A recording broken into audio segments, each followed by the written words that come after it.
الحمد لله وكفى وسلام على عباده الذين اصطفى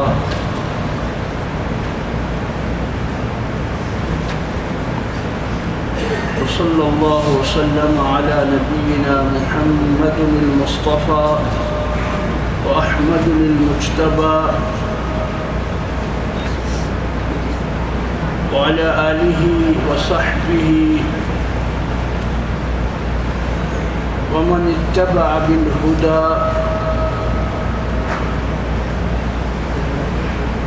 أما بعد فأعوذ بالله من الشيطان الرجيم بسم الله الرحمن الرحيم هو الذي أرسل رسوله بالهدى ودين الحق ليظهره على الدين كله وكفى بالله شهيدا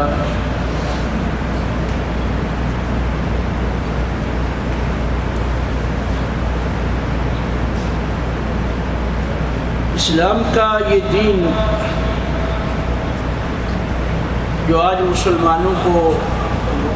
تک پہنچا ہے اور آگے پہنچ رہا ہے،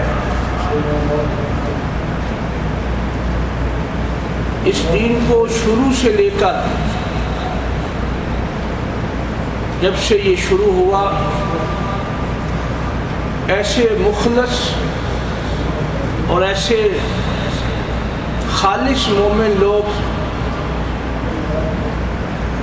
جنہوں نے دل و جان سے اس دین کو قبول کیا اور اس کے لیے قربانیاں دی، ان کی اس محنت اور کوشش سے یہ دین آگے بڑھا۔ اور اگر تاریخ اسلام کا تھوڑا سا گہرا مطالعہ کیا جائے تو نظر یہ آتا ہے کہ بہرحا بہت دفعہ ایسا معاملہ ہو گیا کہ جیسے یہ دین دنیا سے ختم ہو جائے گا، دشمنان اسلام نے بڑی کوششیں کی، بہت محنتیں کی اور بہت زیادہ اس دین کو مٹانے کے لیے، ختم کرنے کے لیے، اس دین کے ماننے والوں کو ختم کرنے کے لیے بہت زیادہ کوششیں ہوئی، لیکن چونکہ اللہ تعالیٰ کا یہ وعدہ تھا کہ اس نے اس دین کو غالب کرنا ہے اور اس دین کو آخری دین بنانا ہے، چنانچہ کچھ ایسے لوگ شروع سے لے کر اللہ نے انتخاب کیے اور جنہوں نے پھر ایسی محنت کی کہ یہ دین آج تک باقی ہے اور قیامت تک باقی رہے گا۔ اگرچہ آج کا جو مسلمان ہے، جو اس زمانے کا مسلمان ہے یا اس زمانے کا جو اس دین کو ماننے والے لوگ ہیں، ان میں بہت ساری کمزوریاں ہیں، بہت سارے ایسے سلسلے نظر آتے ہیں جو دین کے برخلاف ہیں، لیکن وہاں ایسے لوگ بھی موجود ہیں جو بڑے مخلص انداز سے اس دین کو آگے بڑھا رہے ہیں۔ آج کے اس درس میں ہم صرف یہ دیکھیں گے کہ نبی اکرم صلی اللہ علیہ وسلم نے جب اس دین کا اعلان کیا تو اس وقت سے لے کر کن کن مسائل اور مشکلات سے مسلمان دوچار ہوئے، کیونکہ اصل مقصد یہ ہے، کل 17 رمضان المبارک ہے اور 17 رمضان المبارک کو سب سے پہلا معرکہ اسلام اور مومنین اور مشرکین کے درمیان ہوا تھا۔ سب سے پہلا، جیسے اسے جنگ تو نہیں کہہ سکتے کیونکہ مسلمان جنگ نہیں کرتا، جہاد کرتا ہے، تو سب سے پہلا دین اسلام میں جو کافروں اور مسلمانوں کے درمیان جو جھگڑا دین کے نام پر ہوا، وہ سب سے پہلا وہ 17 رمضان المبارک کو پیش آیا تھا۔ 17 رمضان المبارک یہ غزوہ بدر کے نام سے مشہور ہے۔ جس کو اللہ تعالیٰ نے قرآن میں یوم الفرقان فرمایا، اور جس کے بارے میں قرآن مجید میں اسپیشل اس کا بڑا جس کو احتشام کے ساتھ ذکر فرمایا۔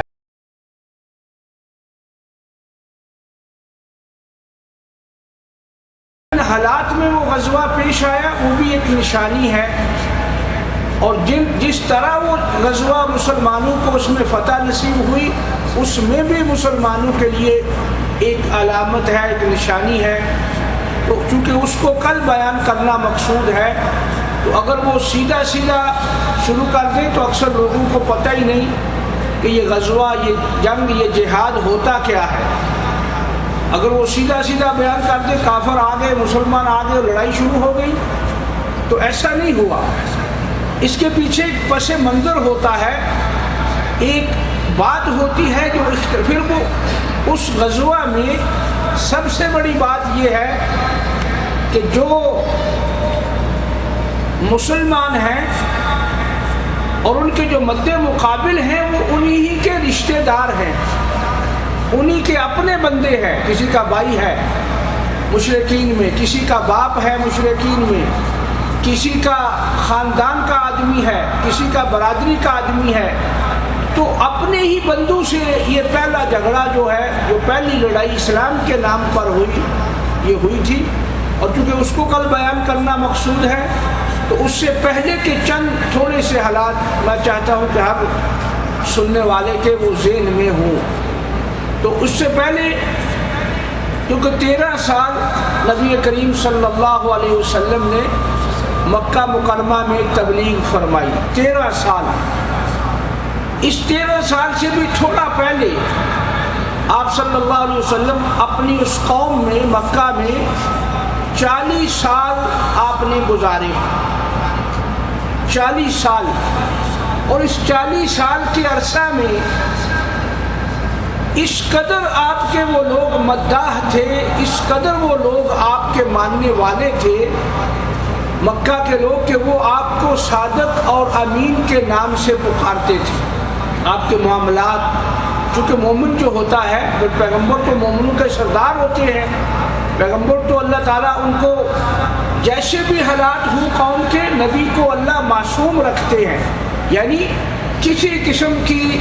کوئی ایسی بات پیغمبر سے سرزد ہوتی ہی نہیں ہے جو قابل گرفت ہو۔ بعض اوقات ہوتا ہے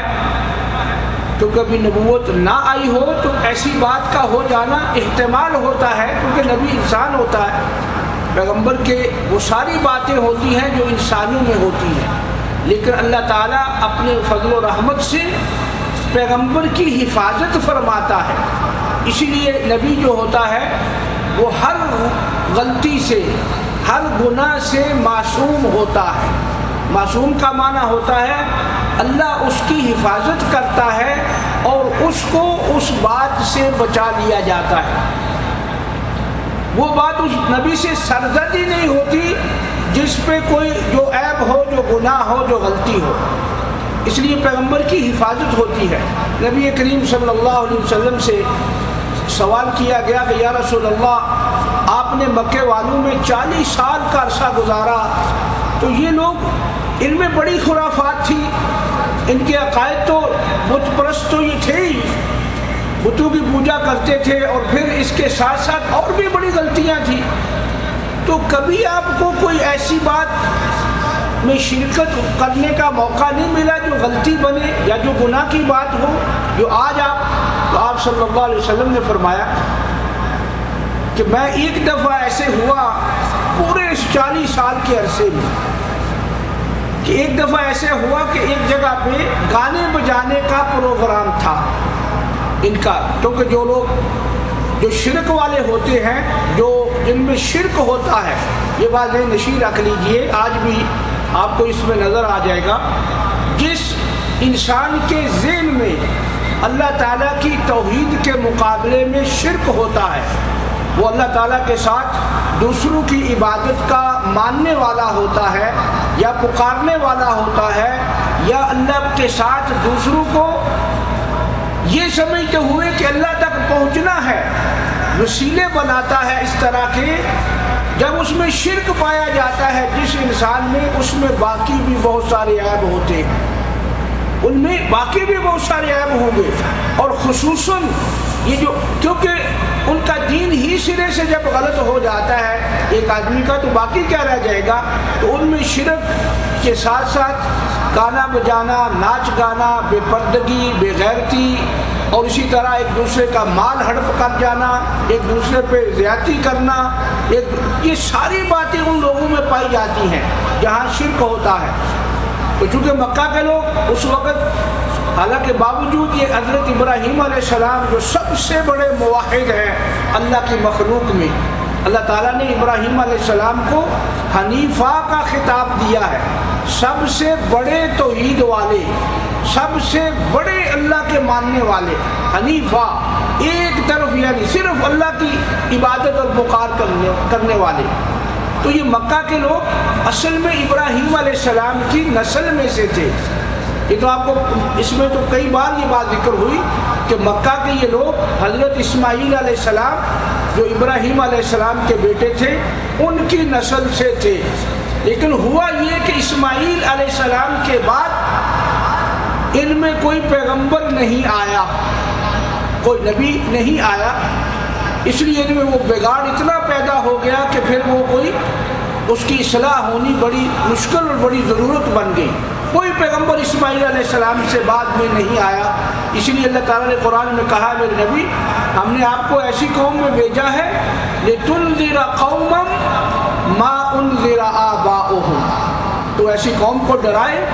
جن کے باپ دادا ڈرائے نہیں گئے، جن کے پاس یعنی کوئی رسول نہیں آیا۔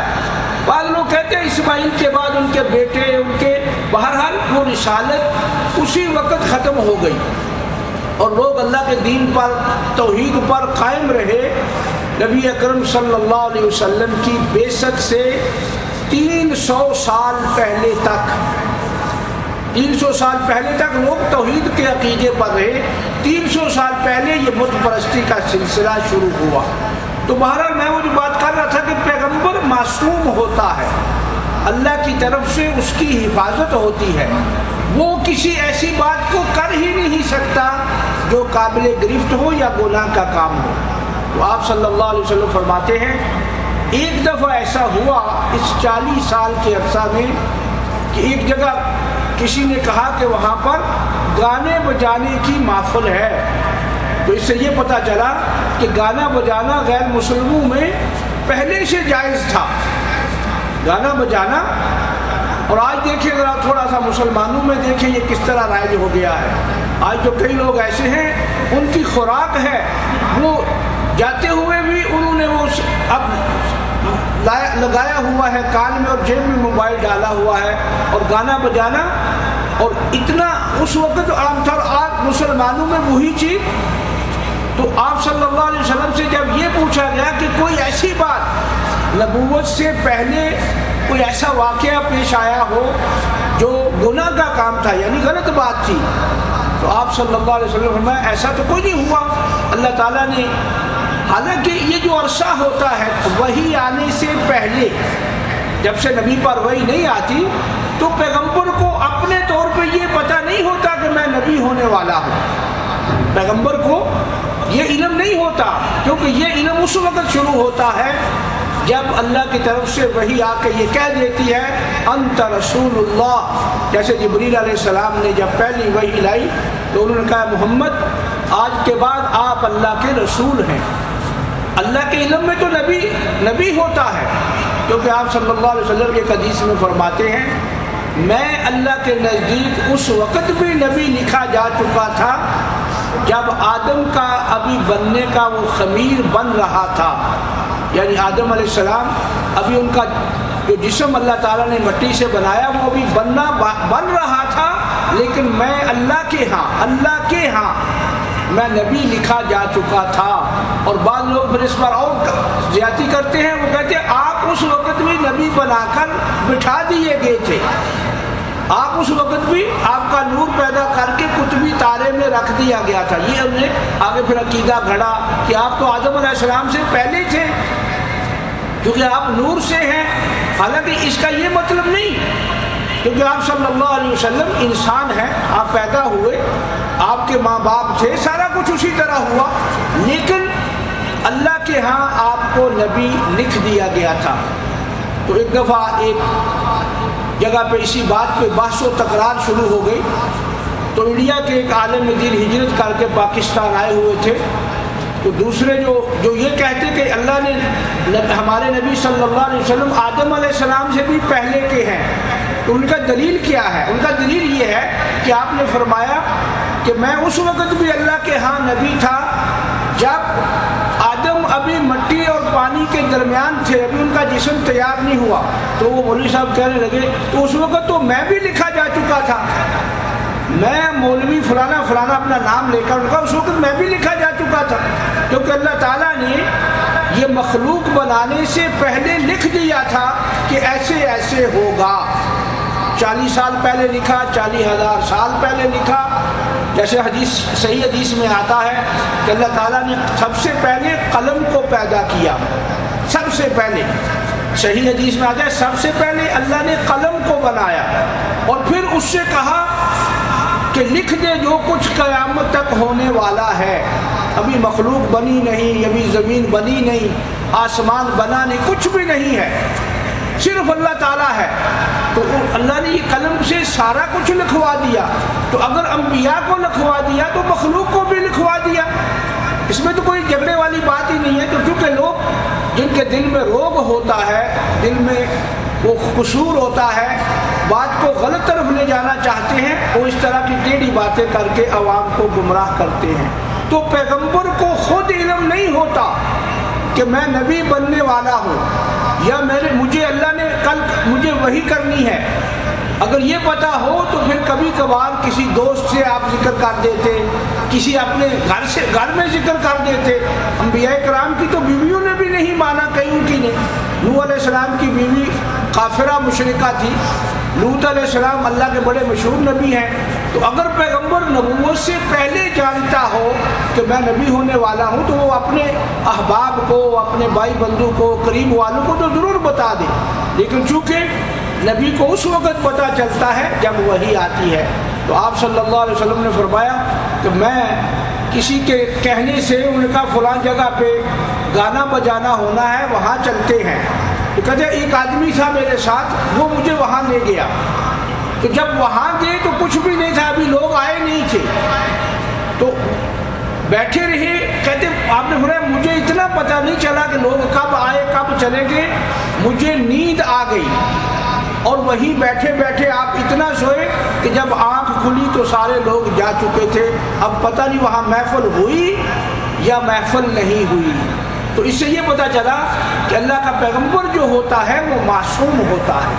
اس سے کوئی ایسی خطا، کوئی ایسی غلطی، کوئی ایسی بات جو اللہ تعالیٰ کے کل کے اس دین کو بیان کرنے میں لوگ اعتراض کریں وہ نہیں ہونے دیتے۔ اللہ معصوم اس کی حفاظت کرتے ہیں۔ تو آپ صلی اللہ علیہ وسلم نے 40 سال اپنی اس قوم میں گزارے، ان کی ساری باتیں، چونکہ آپ کو ابھی تبلیغ کا حکم نہیں تھا، لہذا آپ دیکھتے تو تھے، وہ کام تو نہیں کرتے تھے لیکن رہتے تو انہی میں تھے۔ اس لیے جب مکے والوں نے قرآن کی اس بات پہ اعتراض شروع کیا تو آپ نے فرمایا او مکے والوں ذرا سوچو تو صحیح، اگر اللہ نہ چاہتا تو میں تمہیں یہ قرآن کبھی نہ سناتا۔ اگر میرا اللہ نہ چاہتا، کیونکہ یہ اللہ نے چاہا ہے، اللہ نے وحی کی ہے، اگر اللہ مجھ پر یہ وحی نہ کرتا تو میں تمہیں کبھی یہ قرآن نہ سناتا، کیونکہ میں تم میں عمر کا ایک حصہ گزار چکا ہوں۔ تو بصورت آپ صلی اللہ علیہ وسلم نے 40 سال وہاں گزارے اس قوم میں۔ جب آپ کی عمر مبارک 40 سال کی ہوئی تو اللہ تعالیٰ نے آپ پر وحی فرمائی، کیا میرے پیغمبر آپ اللہ کے رسول ہیں اور اب آپ کا ذمہ ہے اس دین توحید کو ان لوگوں تک پہنچانا۔ آپ صلی اللہ علیہ وسلم چونکہ قوم میں صادق، امین اور اتنی عزت قوم کرتی تھی، اپنے لوگ بھی پرائے بھی، آپ صلی اللہ علیہ وسلم کا ایک مکہ میں ایک نام تھا پہلے ہی، نبوت سے پہلے آپ تشریف لائے، اور اس وقت یہ جو صفا پہاڑی ہے یہ جو آپ جاتے ہیں عمرہ کے لیے تو سعی کرتے ہیں تو صفا سے سعی شروع ہوتی ہے. جب عمرے والا یا حج والا سعی کرتا ہے تو صفا سے پہلا چکر جو ہوتا ہے صفا سے شروع ہوتا ہے, اور ایک چکر جانا, آگے جب دوسری جگہ جاتا ہے جہاں چکر ختم ہوتا ہے اسے مروہ, اس کا نام مروہ ہے. صفا اور مروہ یہ دو پہاڑیاں تھیں اس زمانہ میں بہت زیادہ بلند, اور درمیان کا جو جگہ ہے یہ خالی تھی, اور اس کے آس پاس میں مکے والوں کے گھر تھے. جب یہ کچا تھا اس زمانے میں, اس کے آس پاس سائڈوں میں سب گھر تھے مکے والوں کے, قریب قریب جتنے تھے سب گھر تھے, یہاں تک کہ کعبہ کے درمیان آس پاس بھی ان کے گھر ہوا کرتے تھے. تو آپ صلی اللہ علیہ وسلم واپس جب آئے وہ وحی کا سلسلہ لے کر اللہ کی طرف سے, تو آپ اس صفا کی پہاڑی پہ کھڑے ہو گئے. اب دیکھیں قوم بھی وہی ہے, لوگ بھی وہی ہیں, اپنے لوگ ہیں. کبھی کیونکہ قریش کے جو ہے یہ جو مکے والے ہیں ایک ہی خاندان ہے, اگرچہ بہت سارے خاندانوں میں وہ بٹے ہوئے تھے. تو آپ نے اعلان کیا کہ لوگوں انی رسول اللہ علیکم, میں تمہارے رسول بن کر آیا ہوں, اور اللہ نے مجھ پر یہ وحی کی ہے لا الہ الا اللہ, قولوا لا الہ الا اللہ تفلحوا, لا الہ الا اللہ کہہ دو تم کامیاب ہو جاؤ گے. اب وہ لوگ چونکہ عرب لوگ تھے, ہمارے آج کے لوگوں کے طرح کرتے نہیں تھے, ادھر کہتے ہیں لا الہ الا اللہ, اور ادھر کہتے ہیں یا رسول اللہ میری مدد کرو, ادھر کہتے ہیں لا الہ الا اللہ, ادھر کہتے ہیں یا غوث پاک پیران پیر دستگیر میری مشکل دور کرو. آج کے لوگ اس طرح نہیں تھے, وہ لا الہ الا اللہ کا معنی سمجھتے تھے, کیونکہ مسئلے پر جو اختلاف ہوا ہے وہ ہے اللہ کے ایک الہ ہونے پر. آج کے لوگ کہتے نہیں اللہ تو اللہ ہے, خدا ہے, یہ کوئی خدا تو نہیں ہے. جن کو ہم بلاتے ہیں یہ اللہ کے بندے ہیں, اللہ کے پیارے ہیں, لیکن یہ نہیں کہ یہ اللہ ہے. وہ سمجھتے تھے کہ الہ کا معنی یہ ہے کہ اللہ تعالیٰ کے سوا کوئی معبود حقیقی نہیں, جس سے مانگا جائے, جس سے ڈرا جائے, جس کے نام کی نیاز دی جائے, جس کو پکارا جائے, یہ سب الہ کے معنی میں آتے ہیں. تو آپ صلی اللہ علیہ وسلم نے اس پہاڑی پہ جب کھڑے ہو کر پہلے ان سب کو بلایا, سارے مکے والوں کے خاندانوں کا نام لے کر, او فلانوں او فلانوں سب مکے والوں. جب انہوں نے دیکھا کہ پہاڑی پہ کھڑے ہو کر محمد صلی اللہ علیہ وسلم پکار رہا ہے ہمیں, چونکہ آپ صلی اللہ علیہ وسلم کا ایک مقام تھا اہل مکہ میں, وہ سارے کے سارے لوگ مرد دوڑتے آئے, کیونکہ مکہ کا اس وقت رواج تھا کہ جس آدمی کو کوئی خطرہ لاحق ہوتا, دشمن سے خطرہ ہوتا یا کسی کو کوئی معاملہ پیش آ جاتا, کوئی ڈر والی بات ہوتی, تو وہ پہاڑی پہ چڑھ کے شور مچاتا تھا. یہ طریقہ تھا ان کا, پہاڑی پہ چڑھ کے وہ شور مچاتا تو لوگ اکٹھے ہو جاتے. مثال کے طور پہ بعض لوگوں کے جو چرواہے تھے وہ بکریاں چراتے ہوتے تھے, جب کوئی بھیڑیا پڑتا تو وہ پہاڑی پہ چڑھ کے شور مچا دیتے, کوئی بھیڑیا آ گیا ہے تو لوگ آ جاؤ, پھر وہ لوگ اکٹھے ہو کر اس سے بکریوں کو بچا لیتے. تو پہاڑی پہ کھڑا ہونا خطرے کا الارم تھا, یوں سمجھ لیں. جب آپ صلی اللہ علیہ وسلم نے پہاڑ پہ کھڑے ہو کے آواز دی تو لوگوں نے دیکھا کہ محمد صلی اللہ علیہ وسلم پکار رہے ہیں, بلا رہے ہیں, سارے کے سارے مکے والے آ گئے. جب وہ نیچے آ کر کھڑے ہو گئے, چونکہ آپ پہاڑی کے اوپر بلند مقام پر تھے, تو آپ نے پوچھا او مکے والوں ذرا یہ تو بتاؤ میرے بارے میں تمہاری کیا رائے ہے, میں نے جو تمہارے اندر زندگی گزاری ہے, کیسا مجھے تم نے دیکھا, میرے معاملات تم نے میرے ساتھ کیے, لین دین کیا, سب کچھ کیا, بتاؤ میرے بارے میں. تو سب نے ایک زبان ہو کر کہا کہ اے محمد ہم نے تم کو بہت دفعہ آزمایا, لیکن ہم نے جب بھی دیکھا تو تجھے سچا ہی دیکھا, سچائی اور امانت ہی تیرے پاس تھی, تو نے کبھی جھوٹ نہیں بولا. تو آپ نے میں اچھا اگر تمہیں اتنا یقین ہے تو مجھے اللہ نے رسول بنایا ہے اور یہ پیغام دیا ہے کہ لا الہ الا اللہ, آج کے بعد کوئی معبود دوسرا نہیں ہے, تمہارے لیے ایک اللہ ہی معبود برحق ہے. اب چونکہ دین کا معاملہ تھا, پہلی بار تھی, سارے لوگ وہ خاموش ہو گئے, کوئی جواب نہیں انہوں نے دیا, خاموش ہو گئے بالکل کہ یہ کیا بات ہوئی. کیونکہ یکدم جو نے سنی بات انوکھی لگی, عجیب لگی. صرف آپ صلی اللہ علیہ وسلم کا جو سگا چچا تھا، باپ کا بھائی، سگا چچا آپ کا ابو لہب، اس کا نام عبد العزیٰ تھا، یہ بولا جب سب لوگ خاموش رہے تو یہ بول پڑا، اس نے کہا، اس نے قسم کی بد دعا دی آپ صلی اللہ علیہ وسلم کو، کہنے لگا تیرے دونوں ہاتھ ٹوٹے، تو نے ہمیں اس لیے جمع کیا یعنی یہ آپ صلی اللہ علیہ وسلم کو اس نے کہا تو نے اس لیے ہمیں اکٹھا کیا. تو آپ صلی اللہ علیہ وسلم دیکھا کہ لوگ خاموشی سے واپس ہو گئے، کسی نے کوئی جواب نہیں دیا. پھر اس ابو لہب کی اس دشمنی کی وجہ سے جو توحید کے ساتھ اس کی بنی، یہ نبی کا چچا ہونے کے باوجود، پھر سورت تبت یدا ابی لہب وتب یہ نازل ہوئی اور اللہ تعالیٰ نے اس کا جواب دیا کہ اس ابو لہب کے دونوں ہاتھ ٹوٹے، یہ ہلاک ہوگا. یہ ایک جملہ ہے جو عرب بولتے ہیں کسی کے لیے ہلاک ہونے کے لیے بات کرنا. تو اللہ تعالیٰ نے اس صورت میں یہ بتلا دیا کہ یہ ابو لہب جو ہے یہ بے دین مرے گا، توحید کو قبول نہیں کرے گا، کیونکہ اس میں اس کے آگ میں جانے کا ذکر کر دیا. تبت یدا ابی لہب وتب ما اغنی عنہ مالہ وما کسب سیصلی نارا ذات لہب، یعنی یہ آگ میں داخل ہوگا، یعنی اس کو ایمان قبول کرنا نصیب نہیں ہوگا. اور ایسے ہی ہوا، اس کو وہ اسی غزوہ بدر سے پہلے یا تھوڑا بعد میں یہ اسی طرح ہی اسی کفر پہ رہتے ہوئے مرا اور اس کی موت واقع ہوئی. تو اس سے یہ پتہ چلا کہ اسلام میں رشتہ داری کا پاس نہیں ہوتا، دین میں رشتہ داری وہ ہوتی ہے جو دین کی ہو. دیکھیے اب یہ آپ صلی اللہ علیہ وسلم کا سگا چچا ہے ابو لہب، اور یہ وہ چچا ہے جس نے آپ کی پیدائش پہ بڑی خوشی کی تھی، بہت زیادہ جس نے خوشی کی، لونڈی آزاد کی، لوگوں کو کھانا کھلایا اور بڑا خوش ہوا. آج عید میلاد النبی کو جب لوگ عید میلاد النبی مناتے ہیں تو اہل علم یہ ان پہ ہنستے ہیں کہ دیکھو ابو لہب نے بھی یہ خوشی تو کی تھی، حالانکہ وہ جہنم میں داخل ہوا. اللہ نے کہا اس کا کوئی عمل اس کے کام نہیں آئے گا. اس عمل میں جو اس نے کیا اس میں آپ صلی اللہ علیہ وسلم کی عید میلاد النبی منانا بھی تھا. اللہ نے کہا ما اغنی عنہ وما کسب. کئی وہ سادہ لوگ ہوتے ہیں نا بیچارے جنہیں علم نہیں ہوتا، تو وہ اس دن خوشی خوشی کہتے ہیں کہ یہ عید تو بڑی عیدوں سے بھی بڑی عید ہے. ان کو پتہ نہیں کہ یہ عید نہیں ہے، کیونکہ اس عید کا اسلام میں ذکر نہیں ہے. آپ صلی اللہ علیہ وسلم نے اس کو عید نہیں کہا. تو اس سے یہ پتہ لگ گیا کہ اسلام میں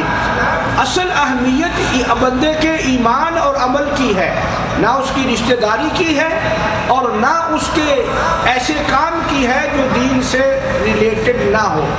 تو سب سے پہلے آپ صلی اللہ علیہ وسلم کی میلاد کی خوشی کرنے والا یہ ابو لہب تھا. اس لیے یہ لوگ جو آج اس خوشی کو کر کے باقی دین کو چھوڑے ہوئے ہیں، ان کی یہ خوشی ان کے کام نہیں آئے گی، ان کو اس کا ثواب نہیں ملے گا، بلکہ الٹا گناہ ہوگا. کیونکہ نبی کریم صلی اللہ علیہ وسلم فرماتے ہیں من عمل عملا لیس علیہ امرنا فہو رد. جس مسلمان نے کوئی ایسا کام کیا جو ہم نے نہیں کیا، یعنی آپ نے نہیں کیا، فرمایا وہ اس کا کام مردود ہوگا. تو بہرحال اب ابو لہب اس نے سب سے زیادہ دشمنی دکھائی آپ صلی اللہ علیہ وسلم کے ساتھ. اس سے یہ بھی پتہ چلا کہ کافر لوگ جو ہوا کرتے تھے، چاہے وہ کیسے گئے گزرے ہوتے تھے، اپنے دین کا انہیں پاس ہوتا تھا. تو مسلمان کو بھی اپنے دین کا لحاظ رکھنا چاہیے کہ جو دین کے ساتھ لوگوں کے ساتھ معاملہ دین کے ساتھ کرنا چاہیے. جو دین کا ماننے والا ہو اسی سے رشتہ داریاں اور اسی طرح یہ لین دین، اسی طرح یہ دوست احباب، یہ کوشش کرے مسلمان کہ ان لوگوں سے کرے جو دیندار ہے. تو آپ صلی اللہ علیہ وسلم نے پھر وہ تبلیغ شروع کی اور ایک مخالفت کا ایک سمندر اٹھ کھڑا ہوا. مکے کے لوگوں نے، چونکہ یہ بت پرستی کرتے ہوئے انہیں 300 سال گزر چکے تھے، 300 سال سے وہ اس عقیدے پر قائم تھے جو انہوں نے گڑھ لیا تھا کہ اللہ کے نیک بندوں کو ان کے بت بنا کر سامنے رکھ لیے، اور سمجھتے یہ تھے کہ یہ جو بتوں والے ہیں یہ ہمارے کام آتے ہیں۔ یہ جو بتوں والے ہیں بت کو نہیں پکارتے تھے، یہ بات ذہن میں رکھیے۔ آج لوگ دھوکہ دیتے ہیں، یہ جو شرک والے لوگ ہیں، قبروں کو پوجنے والے لوگ ہیں، مزارات بنانے والے ہیں اور وہاں لوگوں کا مال اور ایمان لوٹنے والے ہیں، یہ تعصب دیتے ہیں کہ وہ بت پرست تھے، اور بت بھی عام لوگوں کے نہیں تھے۔ خانہ کعبہ میں جو بت تھے ان میں ابراہیم علیہ السلام کا بت بھی تھا، اسماعیل علیہ السلام کا بت بھی تھا۔ نبی کریم صلی اللہ علیہ وسلم جب فتح مکہ کے موقع پر آئے اور آپ نے فرمایا ان بتوں کو نکالو اور توڑو، تو نکالتے نکالتے ایک بت ابراہیم علیہ السلام کے نام کا نکلا، تو آپ نے فرمایا ان ظالموں پہ لعنت ہو، ابراہیم تو بت توڑنے والا تھا، انہوں نے ابراہیم کا بھی بت بنا دیا۔ ابراہیم تو خود بت توڑتے ہوئے باپ کے ساتھ ٹکرا گئے تھے، انہوں نے ان کا بھی بت بنا دیا۔ تو بت جو ہوتا ہے مراد بت کی پوجا نہیں ہوتی۔ جو لوگ بت کو سامنے رکھتے ہیں وہ صرف اس لیے رکھتے ہیں کہ وہ بت کسی بزرگ کا ہوتا ہے ان کے نزدیک، کسی بڑی ہستی کا۔ آج بھی آپ یہ ہندو لوگ یہاں ہیں، کسی ہندو سے پوچھو کہ آپ تمہارے مندروں میں جو بت ہیں وہ کس کے ہیں؟ وہ رام چندر ہے، فلانا ہے، فلانا ہے، وہ سارے لوگوں کے بت ہوتے ہیں، انسانوں کے بت ہوتے ہیں۔ اسی طرح عربوں میں جو بت پرستی جاری تھی تو وہ ایسے نہیں تھا کہ پتھر کو لیا اور گڑھ لیا، پتھر کو تراش لیا، ایسے نہیں تھا، بلکہ وہ بت لوگوں کے ہوتے تھے، جیسے لات، منات، عزا جن کے قرآن میں نام آئے ہیں، یہ سب ان کے خیال میں نیک لوگ گزرے تھے، ان کے خیال میں یہ لوگ اپنے سے ان کو ولی سمجھتے تھے، نیک سمجھتے تھے۔ تو یہ جو ذہن میں لوگوں نے بنا لیا ہے نا کہ بت پرستی، آج تو اسپیشل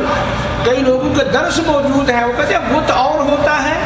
اور ولی اللہ کا جسم جو قبر میں مدفون ہے وہ اور ہوتا ہے۔ اس لیے جو لوگ بتوں اور ان قبروں میں فرق نہیں کرتے وہ علم نہیں رکھتے، حالانکہ ایسی بات نہیں ہے۔ بت پرست کا عقیدہ بھی یہی ہوتا ہے کہ میں یہ جو بت سامنے ہے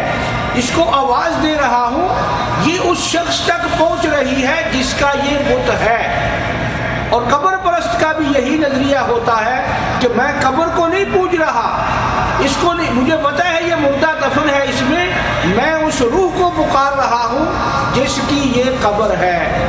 لیکن اللہ تعالیٰ نے قرآن میں ان سب چیزوں کو باطل قرار دیا اور فرمایا وہ چاہے بت ہو چاہے قبر ہو، اللہ کے سوا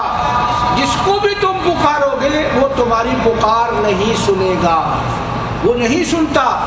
اور ابراہیم علیہ السلام کا واقعہ تو مشہور ہے نا بتوں کا، انہوں نے سارے بت جا کر بت خانے میں کاٹ دیے تھے۔ جب قوم واپس آئی انہوں نے کہا یہ بت تو کٹے ہوئے ہیں، تو ابراہیم علیہ السلام اس وقت ابھی نبوت کا آغاز فرما رہے تھے، ابھی تبلیغ نہیں شروع کی تھی، تو انہوں نے کہا لگتا ہے وہ کبھی کبھی ابراہیم بات کرتا ہے ان کے متعلق، لاؤ اس کو۔ تو جب ابراہیم علیہ السلام کو لایا گیا تو ان قوم نے کہا ابراہیم تو نے یہ کیا ہے؟ تو ابراہیم علیہ السلام نے کہا یہ کلہاڑا تو تمہارے بڑے بت کے کندھے پر پڑا ہوا ہے، ہو سکتا ہے اس نے اٹھ کر چھوٹوں کو کاٹ دیا ہو۔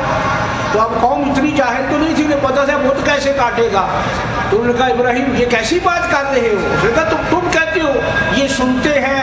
یہ دیتے ہیں، یہ نظر نیاز کھاتے ہیں، تم ان کے آگے کھانے رکھتے ہو، ان کو کپڑے پہناتے ہو، جب یہ سب کچھ کرتے ہیں تو ہو سکتا ہے یہ بڑے نے کاٹ دیا ہو۔ انہوں نے کہا نہیں ایسا نہیں ہے، تم سیدھی بات بتاؤ کیوں ایسا کیا؟ تو ابراہیم علیہ السلام کہتے ہیں اچھا یہ بتاؤ یہ بت بولتے کیوں نہیں؟ میں تم ان سے پوچھو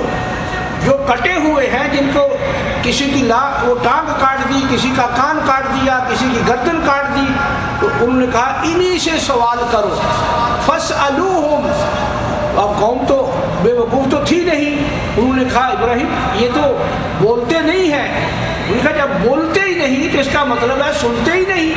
کیونکہ جو بولتا ہے وہ سنتا بھی ہے، تو جب یہ سنتے نہیں بولتے نہیں تو ان کی پوجا کیوں کرتے ہو؟ تو قرآن میں آتا ہے ثم نکسوا علی رؤوسہم، جب ابراہیم کے سامنے وہ بے دلیلے ہوئے تو انہوں نے یوں اپنے سر سب نے نیچے کر لیے،